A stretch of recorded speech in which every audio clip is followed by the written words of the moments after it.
Hello and welcome back to another edition of GNAT-TV's In-Depth Series. I'm Andrew McKeever, the news director at GNAT-TV's News Project. It's a pleasure to have you with us today on Friday, July 26th. It's also a great pleasure and honor to have with us today Tony Pipa, who is a senior fellow at the Center for Sustainable Development at the Brookings Institution, where he launched and leads the Reimagining Rural policy initiative that seeks to modernize and transform U.S. policy to better enable equitable and sustainable development across rural America. He's also the host of the podcast Reimagine Rural, which is now in its second season, and it explores what's underway in rural parts of America. And again, we are super honored to have Tony back with us. Tony, great to have you with us. Thank you for making the time. It's a pleasure to be here. I'm really looking forward to the conversation. Thanks for having me. Well, it hardly seems possible that it was 17 months ago that we last met over Zoom and discussed some of the issues around rural America. Boy, time flies when you're having fun, I guess.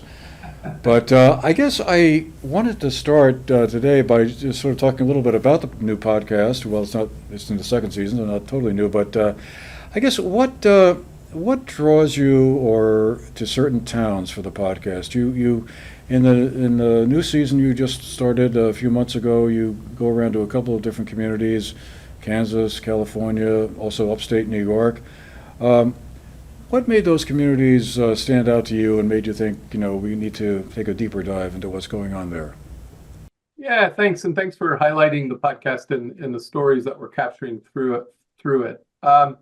So just a little bit of context. I started the podcast a little bit on a whim. A lot of the narrative, especially that we hear in Washington, D.C. about rural America is a little bit of gloom and doom. The difficulties and the headwinds that rural America faces, especially as the national and global economy have been changing. And there has been a growing geographic divergence in some economic and social outcomes between rural places and other areas, which I hope we'll get to talk about a little later in the show. But I also knew that there were towns where positive things were happening. There were bright spots. There were things where, rural places, even some that had fallen on hard times economically or socially, were making progress on renewing themselves and seeing a better future.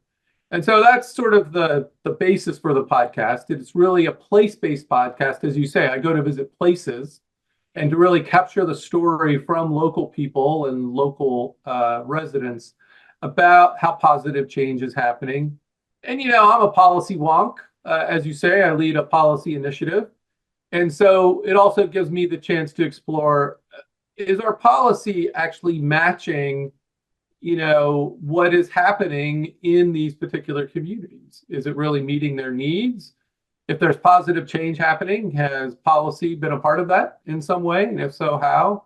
If not, and if it hasn't been helpful, what are we doing wrong? Like what's not happening that should be helping these particular kinds of towns? Well, what? So go ahead. Oh, sorry for interrupting.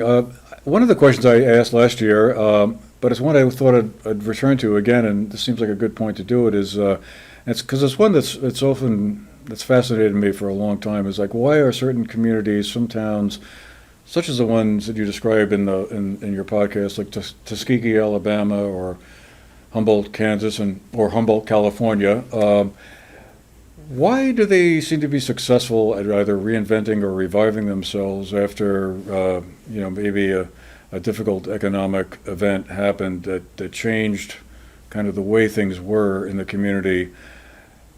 Why do some communities seem to be able to kind of go, okay, we've got to move forward. We can't just stay stuck in the past and hope that the factory is going to reopen or something like that. And other towns just seem to kind of just to be stuck and flounder and maybe they survive barely, but they certainly aren't thriving. Why do some communities do better than others in that way? So it's a tough question, and there's no single answer. I think there are a set of elements and patterns that we see emerge, both from the stories we're documenting in the podcast and also just sort of larger in the research and analysis that we've done. So I think one level set, just to say, is that, a lot of policy changes and changes in the economic landscape have created headwinds for rural communities. So even rural communities that are thriving or are doing well, they're adapting to an external environment that is not necessarily, helpful to them. And one of the things that's actually, I think, cuts across rural communities that are doing well and that are struggling is that their community institutions are under a lot of pressure. And what I mean when I say that is, we've seen a lot of closures of rural hospitals, for example, and many that remain are still sort of at risk, at financial risk. We've seen disproportionate closure of bank branches in rural areas. You've seen loss of grocery stores, loss of local news, all these kinds of things that, come together and make a hometown feel as if it's got the elements and the institutions that really make that place a hometown. They're under pressure. They're under pressure because of the way in which our economy works and the way in which capital works and things like that. A couple of the elements that are really held in common across places that are doing well and even seeing an economic revival is they've been able to access investment, whether that's investment in public investment, whether it's state or federal resources, or it's been some kind of private investment. Generally, it's a mix of both. And frankly, in less densely populated places, public investment is often a first mover. That's often the first investment that then starts to attract other investment. But that investment actually happens through not things that are a little bit more unmeasurable or immeasurable or very difficult to measure. Local leadership is a big part of this. And often that local leadership is disruptive in a very positive way. A pattern I see a lot in the podcast is that it's a mix of people who have grown up in that community, been there for their entire lives, haven't really left much, with people who grew up there, left, and then maybe came back. And it's a combination of, stayers and homecomers who get together and just start brainstorming ideas based on their different kinds of experiences and perspectives. But leadership and that local leadership is really hard to quantify why it happens, how it happens. Often it's organic. Often, like the first episode I did in the podcast is the place where I went to elementary school in Shamokin, Pennsylvania, in north central Pennsylvania, in the former anthracite coal region. And for 10 or 20 years, that place was stuck in sort of not being able to make much progress. And then all of a sudden, there's just confluence of people and ideas and leadership that the spark happens. It's kind of hard to say, but one of the things that we do know from development is that it really does need to be owned and led by local people. It's really hard to force that from the outside. And it's sort of magic when those ideas and those people and that leadership come together. I think the second sort of a little bit of an immeasurable aspect is just civic collaboration. I'll just stay with that particular story. You saw some business leaders create a new downtown business association in that small town. We're talking about 7,000 people. It's not a huge metropolis. The churches got together under a new umbrella and started working together. You had partnerships with universities that weren't directly local, but were able to send both faculty and student teams in to help. You just had a lot of new kind of civic partnerships and collaboration, and a new collaboration with the Council of Governments that was actually located an hour away, but seconded somebody in to the city to help on a regular basis. All those different things just created new relationships, new partnerships, new access to investment and ideas. And we see that a lot. And you mentioned Humboldt, Kansas. So very interesting what happened in Humboldt, Kansas. There's a downtown shuttered. Like this is a place that calls itself 2 hours from everywhere, right? 2 hours from Kansas City, 2 hours from Tulsa, 2 hours from Wichita, 2 hours from Springfield, Missouri. Kind of plop right in there. Town, less than 2,000 people. Their downtown had been pretty shuttered for over a 10-year period.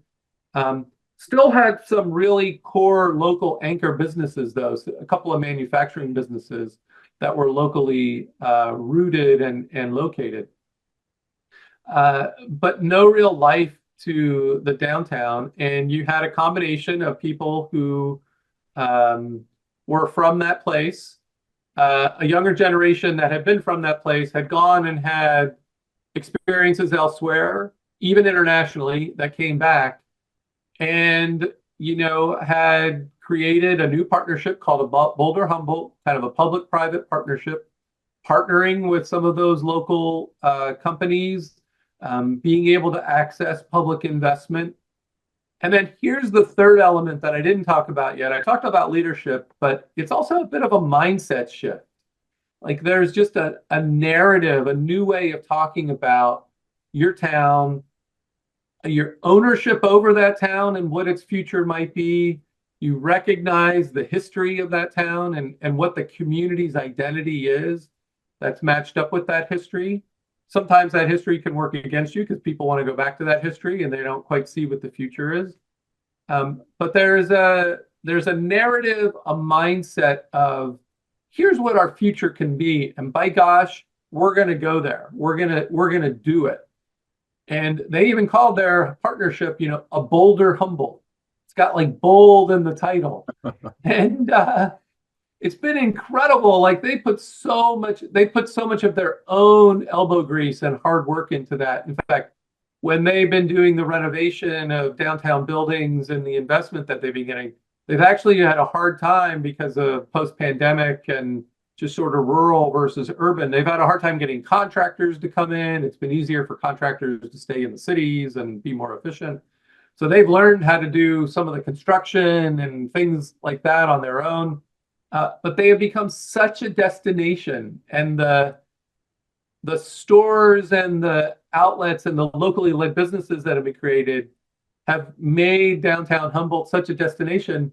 They ended up on the 52 places to visit in 2022 from the New York Times, right?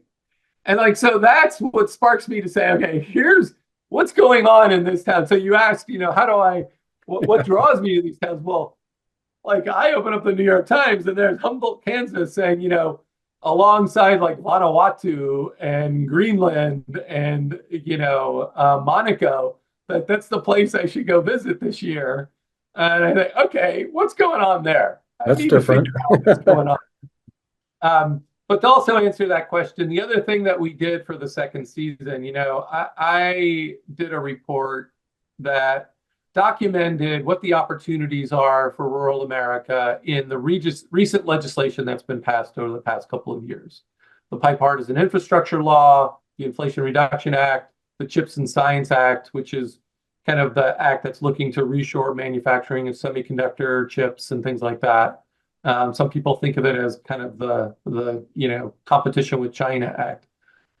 And we documented all those things. And I do recognize that rural places, a lot of what's been happening that in the renewal that I see is very bottom up. It's very much locally led businesses, locally owned, new entrepreneurship, new ideas coming from the ground up. But I also recognize that throughout the history of rural America, a lot of times they're benefiting from outside interest and investment coming in as well. And recognizing that there's a lot of opportunity for rural places in those resources through those legislation.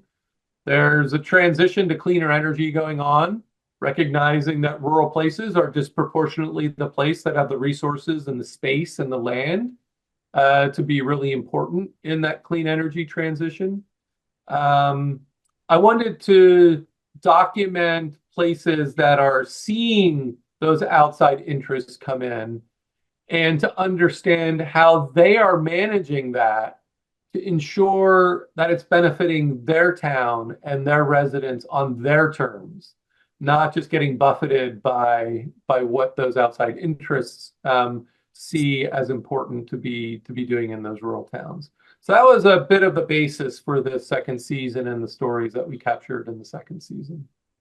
I wonder what you make of the decline of local newspapers across the country. That's been a subject we've talked about a fair amount here on our program.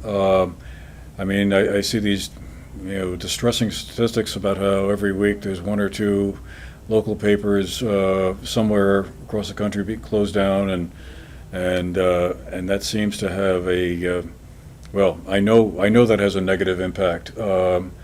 Having been the editor of a small town paper for 10 years, when you no longer have that kind of medium for conversation and interaction, and it all goes to social media of one sort or another, that can't be healthy, I don't think. But I just wondered, do you see, as you study some of these communities, if the presence or absence of a local paper, whether it's a weekly or a daily, makes any kind of a difference? I think it makes a big difference. I talked about one of the key elements of these towns doing well being civic collaboration. And I think partly what the podcast is doing is almost documenting sort of local democracy in action, right? It is about groups of people coming together, and they frankly are coming together across different political lines often. They're coming from different sectors, it might be public people who are working in the public sector, like in their local school or in the local community or municipality and the municipal government with local businesses, local hospital, all those kinds of things. And not having a place that is actually capturing what's happening around local public decisions, and for that to be a trusted source of information around the things that are being considered around those public decisions really hurts. I mean, it really makes it makes it much easier for the rumor mill to start, and it makes it easier for outside interests to actually kind of control the flow of information from their own perspective of like the story they want to be telling and what they think is important and not important. And I just think it makes it harder for local people to come together and have honest and constructive conversation about the decisions that they need to make, because a lot of what we're documenting in this season, there's really tough trade-offs around these decisions. It's not easy for a community to discuss whether it's good or bad for their rural town to have a wind farm placed there. Like, set of wind turbines going to change the landscape. There might be light, there might be, wildlife considerations, there's a whole lot of positive things. There's a whole lot of supplemental income to the people where the turbines are, the townships and the school boards, access to more revenue depending on how the leases are. Those are all really tough conversations. So without you having like a local paper to be able to document and even present what the status of those, the pros and cons are, access to information, and even updating people on what's the process for making those public decisions, it's really difficult. And I think it's part of the pressure on those institutions that I talked about earlier that makes it harder for rural places to feel like they have agency and they have control from a community perspective over the things that are affecting their community. I think that's partly where we are politically, is people look at voting patterns and they see that rural places tend to be more conservative, and cities and larger places are tending to vote more liberal.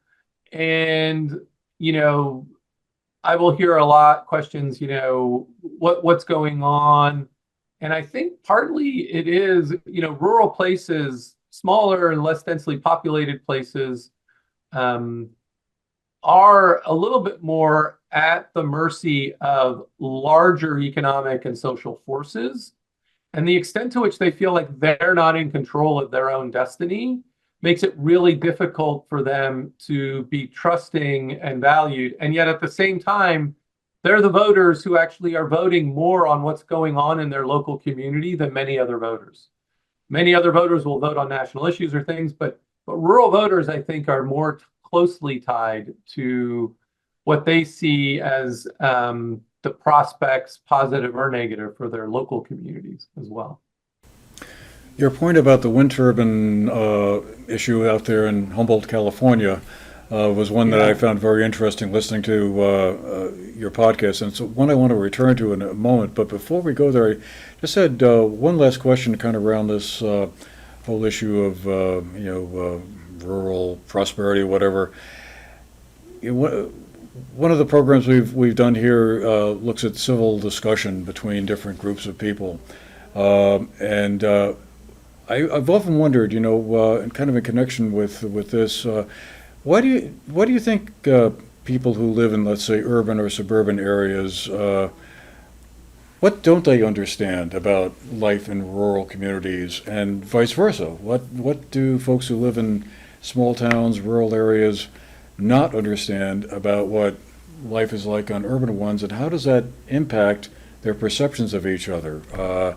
Because it's very easy to hear people sort of drift into stereotypes about elites versus hillbillies or whatever, to put things very broadly and generally. But is there something about that dynamic that you think, if only we could do this, we'd switch that around and people would be a little more aware that, the life they lead, whether it's in a city or a small town, is driven by factors that don't make them an elite or a hillbilly?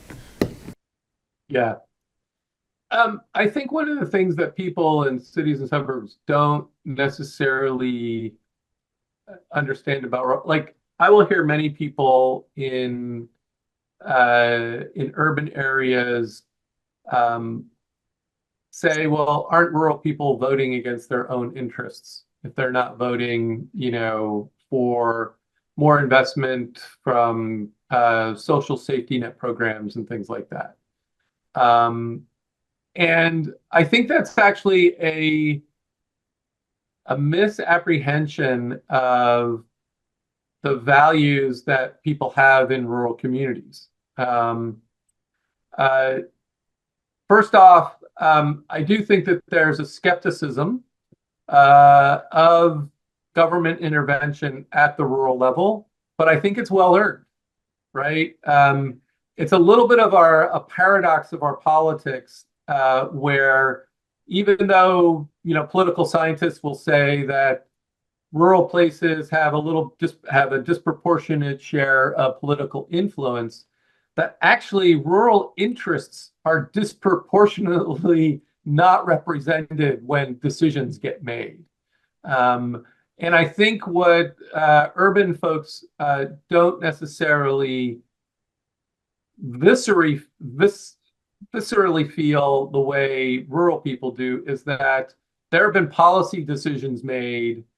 Like, it's not just a natural outcome of the market that rural communities face particular challenges in this kind of economy, but we've made a host of policy decisions which have actually really disadvantaged and created headwinds for rural places.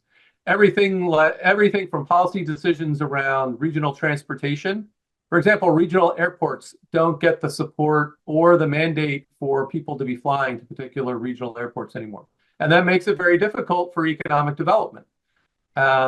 Antitrust enforcement, and the way in which antitrust enforcement started to focus particularly on the end consumer rather than on how communities themselves would be affected. Trade agreements that we knew would take industries from particular places in the U.S. and probably set up shop in other places. So rural people feel like, nobody's really been representing their interests at the table when these decisions get made. And they have a point, frankly. But I think folks in urban and suburban areas, they feel like, well, there's all this money coming from social safety net programs into rural areas. Rural people are looking to be self-sufficient and for their communities to be independent and self-sufficient and actually valuable to the rest of the economy, whether it be at the state level, the regional level, or the national level. Think of the extractive economies that have been in rural places, from coal and energy.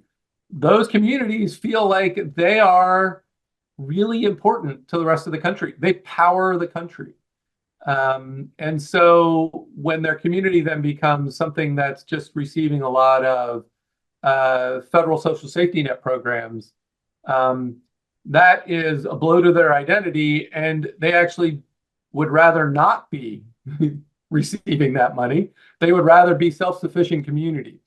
And so I think there's a misunderstanding of what's valued and how that heads up against policy that puts us in different places. And it's interesting because even if there might be disproportionate levels of social safety net programs going into rural places because they're older and less healthy and those kinds of things, I think rural places are having a very difficult time actually accessing the investment that would give them a brighter future.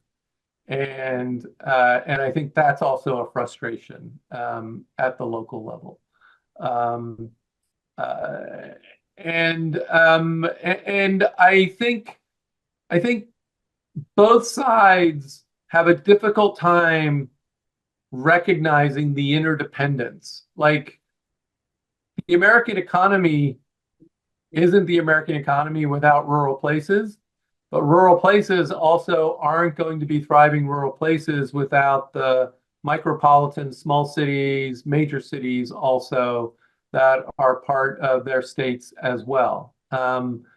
And if we can get past the who's right, who's wrong, to actually look at the interdependencies, I think we'd be in a much healthier place as a country, both economically and socially and politically as well. I wonder if there was a time in the past when that was the case.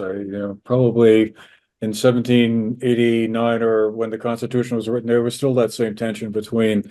There's definitely yeah. There's definitely been that tension. I do think, like, in the 20th century, it became, especially in the latter parts of the 20th century, I think small towns became the place to provide opportunity to people to go elsewhere for that opportunity, rather than for people to say, oh, staying in this town and being in this town, even if I go get education somewhere or I have experiences, that my hometown is a place of opportunity. There was a sort of a mindset shift at some point. I mean, I think it's always been there, but I think it really got accentuated. And I think that's part of what you're hearing actually in a lot of the podcast episodes that we've done, is to sort of drive home to especially the younger generation. Yes, there's a lot of opportunity in many parts of the world, but there also can be opportunity for you in your hometown, and living in a rural place can be as fulfilling a life as any other. And I think we did lose that for a bit. And I think that's also a little bit of the chip of the shoulder that rural places have right now. They feel like they've been giving a lot in a lot of different ways, and haven't necessarily gotten as much back over the last 50 years. Interesting. Boy, there's much more we could talk about on this subject, but I do want to get onto that wind energy point you mentioned earlier. Really interesting edition of your podcast about this proposal to put a large wind turbine array off the coast of the town of Humboldt, California, which I guess is up in Northern California on the coast there. And it ran into, not surprisingly, I suppose, or not unusual, a lot of local opposition, at least initially, that once again, their community would be generating electricity that would be going to other parts of the state, San Francisco, Los Angeles, wherever. And they were just going to be the conduit, but meanwhile they were going to have to then be looking at a whole array of wind turbines and having the side-on effects of a lot more truck traffic going through town and a lot of other things happening that would change the character of their community.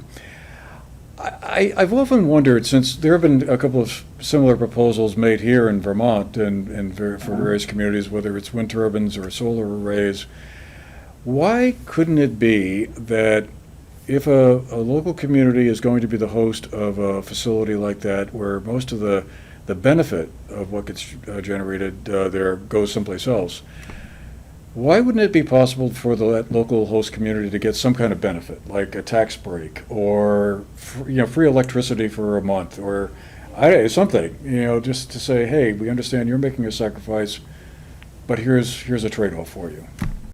Yeah, I think that's exactly right. I mean, and that actually is a theme that runs throughout this season is, it's not just the clean energy transition. We did the offshore wind episode in Humboldt County, like you were talking about in California. We just released an episode of a wind farm in rural Michigan, so on ground, like onshore as well as offshore. But we also saw, one of the episodes is new manufacturing that Intel is setting up in central Ohio. So big semiconductor manufacturing. And I think that is the question, that is, to what extent is this community-centered and the benefits accruing and the value actually staying in that local community in some way and over a sustained way. So what I found really interesting for the story that we did in Michigan, it wasn't just a one-time payment that they were getting from the developers, that then they could put into the township coffers or whatever, or they negotiated a deal that was community-wide, so you didn't even have to have a turbine on your land to actually get a payment. Just even local homeowners got what they called a good neighbor payment. Everybody got the same rate, so that there wasn't like people jockeying against each other to negotiate like they were going to get a higher rate from the development company and others. So, and then they ensured that there were going to be long-term benefits to the municipal, township governments and the school board. And you could see that already just in the bond issues that those jurisdictions have made. But it's interesting because I think we start at these larger policy questions, not with how is it going to benefit the local community, or how does it solve a problem for the local community, or how do we need to center this around the local community and what the local community collectively says they feel like they need and want. But it's usually all caught up with a whole bunch of other policy priorities, like the Intel plant in central Ohio is also about like national security, frankly, and our ability to make sure that we've got semiconductor chips when we need them in very sensitive industries. The energy is also about climate change and clean energy and making that transition, and it's also about jobs and economics and all those kinds of things. And so I think we're going into those things, and we're even going into communities, but we're not necessarily giving communities a playbook by which their interests get on the table at quite the same scale. And for rural places, it's a double whammy because, and we talked about this earlier when we had the conversation, they don't have really robust local governments with lots of people that they can throw at figuring out these projects and making sure their interests are really taken into account during these projects. They're often volunteer elected officials or part-time elected officials. The people who are on staff in the municipal governments are usually very service oriented. They're making sure the water and the sewer are working and public safety and things like that. And so they don't have access. They don't have a lot of human capacity, and they don't have a lot of access to this legal expertise or the engineering expertise or the financial expertise to be able to make sure that these deals are really benefiting their communities to the widest extent possible. There's been some policy ideas and many of the clean energy projects now that the Department of Energy is funding through the Inflation Reduction Act and the bipartisan infrastructure law have a mandate for something called a community benefits plan, where they're asking the developer to say, okay, how is the community going to benefit and how are you getting their support for the benefits that you're going to offer to that community, just what you articulated. But we're still not offering that community a lot of support in making sure their interests are really put at the table. And frankly, it takes the community some time to kind of collectively come together and figure that out as well. And we don't have a lot of support for that to happen either. I mean, what was happening in Humboldt County, California, they had a local community foundation that actually raised a lot of money so that they could set that table and have the nationally recognized tribes at the table with university, with labor unions, with others to say, okay, how do local businesses, how do we need to come together? What's our collective ask on this?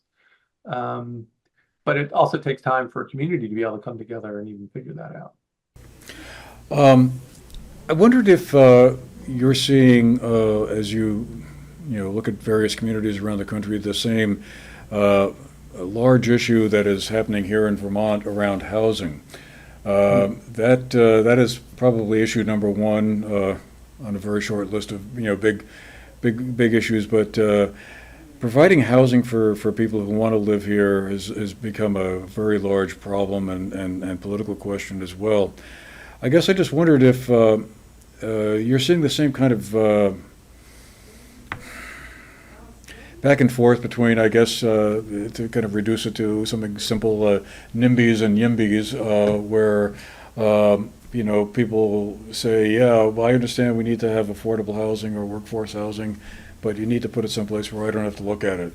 Is that a phenomenon you're seeing in a lot of places? And kind of related to that, the underlying question, are small towns and rural communities figuring out a way to navigate through this housing crunch? Because here in Vermont, again, a lot of communities are just struggling to find places for people to live who would want to live here, to live in a small town, but they just can't. There physically aren't the places for them to move to, and those that are very expensive. So when I've been talking to national media over the last 6 months, I've been telling them that I think the crisis in housing in rural America is one of the most underreported stories that we have nationally as well right now. There's a lot of focus on the affordability crisis in cities, on homelessness in cities, but the crisis is as acute or maybe even a little bit more acute in rural areas. And it's, in some respects, it's even more of a threat to the livelihood of those communities in rural areas. Rural areas, there's very little buffer of how one issue affects other issues. And so to your point, without housing and affordable housing for the workforce that you need for the workforce opportunities that there are in rural places, it really puts the economic vitality in peril immediately. Like, it's really hard to disaggregate one from the other, to pull one from the other. And in Vermont, particularly, because you also have a pretty acute labor shortage. Your unemployment rate is so low that rural places are having a hard time finding people to fill the jobs and the economic opportunities that they have for those businesses to be able to thrive and grow. And it's going to be really hard for them to recruit people if you don't have places to put them, right? And so it's a double whammy, I think, in a place like Vermont and in some other states as well that are seeing these acute labor shortages. I mean, the good news is I think it's starting to get some recognition amongst policymakers. Frankly, I was just 2 days ago at a meeting that the White House convened, the Domestic Policy Council convened at the White House on rural housing. And it was really good to see the recognition that this is an important issue and an important driver of how well rural communities are going to be successful over the next 5 to 10 years. It's not an issue with an easy solution, and different communities are taking on, experimenting with different ways to get at it. We're working on a podcast episode right now, actually, where rural areas in the southern part of California jurisdictionally came together to be able to work together with partnerships across 7 different jurisdictions and counties, as well as some nonprofit partners, to set a really ambitious goal of housing. And by coming together, they were able actually to leverage capital at a much greater level and be able to leverage development at a much greater level. For part of that episode, we also talked to some folks in small towns in Colorado that were really focused on workforce housing for their teachers and their public safety people and things like that. And they've been experimenting with different financing mechanisms to be able to put those particular projects together. I think what's also concerning is that there has been a decline in the public resources around rural housing, actually, from some of the flagship federal programs for rural places. On the positive side, there's been an update of the Community Reinvestment Act, which mandates banks that's in their service areas to also be looking at how they can get credit for investments that they're making in socially vulnerable areas. And that new update of the Community Reinvestment Act, I think, is more sympathetic to rural and hopefully will drive some more attention and investment into those rural places. But it is going to be an issue we're going to be dealing with for a while. There's no easy fix but a key part of it is actually housing stock. Rural areas haven't, built new housing stock at anywhere near the level that's necessary, and you've got aging housing stock, which makes it difficult to have the space for people. But it is, I think it is, like I said, one of the most underreported important stories in the United States right now, specifically around the affordable housing crisis in rural areas. So you sort of anticipated my last question before we have to run, which was, what are some of the new podcasts that we can look forward to from Reimagine Rural? I guess housing is going to be one. Are there any other topics? Yeah, housing will be one. We'll also we've also got an innovators episode coming on that will showcase young people who are coming up with new models for what they're doing in their communities and how to help those communities thrive. And then we'll also have a podcast episode that looks at the state level, actually, and what some state governments are doing to really drive investment and attention to rural prosperity. I think also one of the other things that, and this is not the podcast, but also just certainly one of the other areas we're going to continue to follow really closely. We found upwards of $464 billion worth of opportunity in those 3 pieces of legislation that I mentioned, in the Bipartisan Infrastructure Law, the Inflation Reduction Act, and the CHIPS and Science Act. But while those are opportunities for rural places, they're really significant. They cover everything from broadband to water and sewer to clean energy transition to conservation and regenerative agriculture. None of that, like a very small portion of that is actually guaranteed for rural. Is specifically said it needs to go to rural. In fact, it's less than 5% of those resources that I just aligned. So the extent to which implementation of those resources actually gets to rural, I think is going to be a really important thing to watch. And it's going to set the footprint for how well rural places do over the next 5 to 10 years. Because there are other places that are getting this investment, and they're going to be well positioned to grow or to attract or to continue to have thriving economic vitality. What's the extent to which that reaches rural places and they're able to do the same, I think is a big question. Fascinating. Well, unfortunately, we're going to have to leave it there for today. Boy, I think we could talk for another hour easily around some of these questions. A whole lot of other issues dealing with healthcare, opioids, demographics that are quite interesting and fascinating. Well, we'll have to have you back again at some point in the next 17 months to revisit all this.